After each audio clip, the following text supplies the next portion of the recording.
আসসালামু আলাইকুম। আপনাদের যাদের বাসাবাড়িতে ওয়াইফাই রাউটার রয়েছে তারা কিন্তু অনেক সময় হুট করেই যখন তখন একটা ওয়াইফাই রাউটারকে রিস্টার্ট দেওয়ার চেষ্টা করেন। সেক্ষেত্রে কিন্তু একটা ওয়াইফাই রাউটারকে রিস্টার্ট দেওয়ার পরেই কিন্তু আপনাদের একটা প্রবলেম ফেস করতে হয়, আর সেটা হচ্ছে আপনার আইএসপির যে ইউজার নেম এবং ইউজার পাসওয়ার্ড রয়েছে সেই ইউজার নেম এবং ইউজার পাসওয়ার্ডটা, এই ইউজার নেম এবং ইউজার পাসওয়ার্ডটা আপনারা অনেকেই যারা নতুন বাসাবাড়িতে ওয়াইফাই রাউটারকে ইনস্টল করেন অনেকেরই কিন্তু মনে থাকে না, বা অনেকেই কিন্তু এটা জানে না, বা যাদের বাসাবাড়িতে আগে রাউটার ছিল কিংবা যাদের বাসাবাড়িতে প্রায় 1-1.5 বছর পর্যন্ত ওয়াইফাই চলতেছে তারা অনেকেই কিন্তু এই বিষয়টা জানেন না যে আপনার আইএসপির ইউজার নেম এবং ইউজার পাসওয়ার্ডটা কী।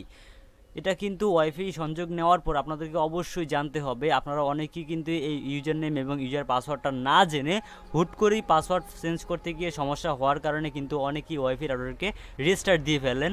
সমস্যাটা আপনাদের তখনই হয় যখন আপনার ওয়াইফাই রাউটারটি রিস্টার্ট দেওয়ার পরে আপনারা দেখেন যে ইন্টারনেট আর আসে না। ইন্টারনেট আসবে কিভাবে? আপনি যদি আপনার ওয়াইফাই রাউটারটি রিস্টার্ট দেওয়ার পরে আপনার ওয়াইফাই রাউটারের যে আইএসপি ইউজার নেম এবং ইউজার পাসওয়ার্ড রয়েছে সেটা যদি আপনি কিভাবে না দেন, আপনার আইএসপি ইউজার নেম এবং ইউজার পাসওয়ার্ড যদি আপনি আপনার রাউটারে অ্যাডমিনে সাবমিট না করেন সেক্ষেত্রে কিন্তু আপনি কখনোই ইন্টারনেট ইউজ করতে পারবেন না। অবশ্যই আপনাকে নো ইন্টারনেট কানেকশন এরকম অপশন দেখাবে। আচ্ছা, আপনাদেরকে এখন দেখাবো আপনাদের কিভাবে আপনি একটি ওয়াইফাই রাউটারের যে আপনার আইএসপি রয়েছে, আইএসপির যে ইউজার নেম এবং ইউজার পাসওয়ার্ড রয়েছে সেই পাসওয়ার্ড আপনি কীভাবে আপনি নিজেই বের করতে পারবেন আপনার আইএসপিকে কল করা ছাড়া, সেটি আপনাদেরকে আজকে ভিডিওতে আপনাদেরকে দেখাবো। আচ্ছা, সেই জন্য আপনাদেরকে যে কাজটি করতে হবে, আপনাদের কম্পিউটার অথবা মোবাইল যেটাই হোক না কেন আপনি চলে আসবেন আপনার ফোনে থাকা যে কোনো একটা ব্রাউজারে। সো আমি আমার কম্পিউটারে থাকা গুগল ক্রোম ব্রাউজার অ্যাপটিকে ওপেন করে নিলাম। আপনি আপনার যদি ক্রোম ব্রাউজার থাকে সেক্ষেত্রে ওপেন করতে পারেন। অবশ্যই যদি কম্পিউটার হয় সেক্ষেত্রে ভালো হয়, কারণ কম্পিউটার দিয়ে আপনি কিন্তু সহজে আপনি ওয়াইফাই রাউটারের আপনার যে আইএসপি ইউজার নেম এবং ইউজার পাসওয়ার্ড রয়েছে সেটা কিন্তু আপনি সহজেই বের করতে পারবেন। মোবাইল দিয়েও করতে পারবেন, কিন্তু মোবাইল দিয়ে আপনি একটু কষ্ট হয় মোবাইল দিয়ে দেখতে, কারণ মোবাইল দিয়ে ইউজার নেমটা দেওয়া যায় ঠিক মতোই, পাসওয়ার্ডটা দেখতে কিন্তু একটু সমস্যা হয়, যেটা আমি অনেকবারই দেখেছিলাম। সো আপনাদেরকে যে কাজটি করতে হবে, আপনি যে রাউটার ব্যবহার করে থাকেন সেই রাউটারটির অ্যাডমিনের যেই ঢোকার যেই অপশন রয়েছে বা আপনার যেই আইপি অ্যাড্রেস রয়েছে সেই আইপি অ্যাড্রেসটি লিখে এখানে সার্চ করতে হবে। আমি মূলত নেটিস রাউটার ইউজ করতেছি, সেজন্য আমি এখান থেকে লিখবো netis.cc। আপনি যদি আমার মতো netis.cc লিখেন, আপনার যদি নেটিস রাউটার থাকে সেক্ষেত্রে আপনি এখানে netis.cc লিখে সার্চ করতে পারেন যদি আপনার নেটিস রাউটার হয়ে থাকে। নেটিস রাউটার এখানে দেখতে পাচ্ছেন সিসি লেখার পর কিন্তু আমাদেরকে আমাদের অ্যাডমিন প্যানেলে নিয়ে এসেছে। আপনাদেরকেও কিন্তু ঠিক আপনাদের অ্যাডমিন প্যানেলে নিয়ে আসবে যদি আপনার নেটিস রাউটার হয়ে থাকে। এছাড়া অন্যান্য কোম্পানির ব্র্যান্ডের বা রাউটার হয়ে থাকলে সেক্ষেত্রে আপনি আপনার রাউটারের ইউজার নেম পাসওয়ার্ড দিয়ে কিন্তু আপনি এখানে প্রবেশ করবেন। এরপর এখান থেকে আপনাদের যে মূল ইম্পর্টেন্ট অপশনটা সেটা হচ্ছে আপনার আইএসপির ইউজার নেম এবং ইউজার পাসওয়ার্ড। এই যে বাংলাদেশে বেশিরভাগ ক্ষেত্রেই পিপিওই সার্ভার ব্যবহার করা হয় আপনার আইএসপি।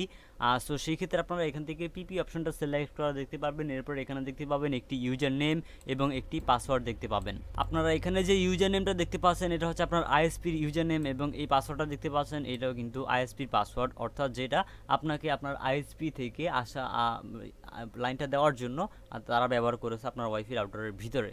আপনি যদি এটা না জানেন সেই ক্ষেত্রে কিন্তু আপনি রাউটারটি রিস্টার্ট দেওয়ার পরে কিন্তু আপনি ইন্টারনেট ইউজ করতে পারবেন না, সেক্ষেত্রে কিন্তু নো ইন্টারনেট সমস্যাটা দেখা দিবে।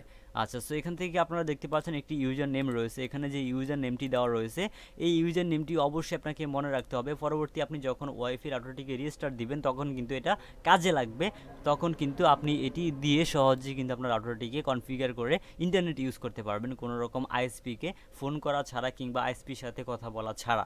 আচ্ছা, সো এখানে এই যে ইউজার নেমটা রয়েছে এটাকে আপনি কোথায় লিখে রাখবেন অথবা আপনি ছেলেটাকে আপনি মুখস্থ করে রাখতে পারেন। এরপর এখানে একটি পাসওয়ার্ড দেখতে পাচ্ছেন, পাসওয়ার্ডটা দেখতে পাচ্ছেন এখানে কিন্তু দেখা যাচ্ছে না। সো এখন আমাদেরকে এই পাসওয়ার্ডটা মূলত দেখতে হবে। দেখার জন্য আমরা এখানে দেখতে পাচ্ছি যে একটা অপশন রয়েছে, এই যে অপশনটা মাউসের কার্সারটার দিকে একটু লক্ষ্য করুন। এই অপশনটার উপর জাস্ট আপনি ক্লিক করে ধরে রাখলে দেখতে পাবেন আপনার পাসওয়ার্ডটা কিন্তু এখানে শো হয়ে গেছে। ভিউয়ার্স দেখতে পাচ্ছেন আমাদের যে ওয়াইফাই রাউটারের ইউজার নেম এবং যে ইউজার পাসওয়ার্ড সেটা কিন্তু আমরা সহজেই বের করে পেরেছি। এবং আপনিও কিন্তু আপনার ওয়াইফাই রাউটারের যে ইউজার নেম এবং ইউজার পাসওয়ার্ড রয়েছে সেটা কিন্তু সহজেই বের করতে পারবেন।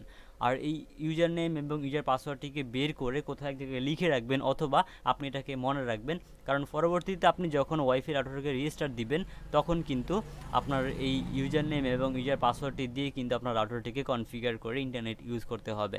আশা করছি ভিউয়ার্স আজকের এই ভিডিওটা কিন্তু আপনাদের অনেকেরই কাজে লাগবে। সো আজকের এই ভিডিওটা যদি আপনার একটু উপকারে মনে হয়ে থাকে সেক্ষেত্রে ভিডিওটাতে একটা লাইক দিয়ে দিবেন। ভিডিওটা বুঝতে কোথাও কোনো সমস্যা হলে আমাদেরকে চাইলে কমেন্ট করতে পারেন। এছাড়া আপনি রাউটার সম্পর্কিত অন্যান্য বিষয় জানার জন্য আমাদের ইউটিউব চ্যানেলে যে সকল ভিডিওগুলো রয়েছে সেগুলোকে চাইলে দেখতে পারেন। অনেকগুলো ভিডিও রয়েছে, ভিডিওগুলো দেখে কিন্তু আপনি ওয়াইফাই রাউটার সম্পর্কে অনেক কিছু জানতে পারবেন। সো আপনাদের সাথে দেখা হবে পরবর্তী ভিডিওতে। সকলেই ভালো থাকুন, সুস্থ থাকুন। যারা চ্যানেলটিকে সাবস্ক্রাইব করেননি সাবস্ক্রাইব করে আমাদের সাথেই থাকুন।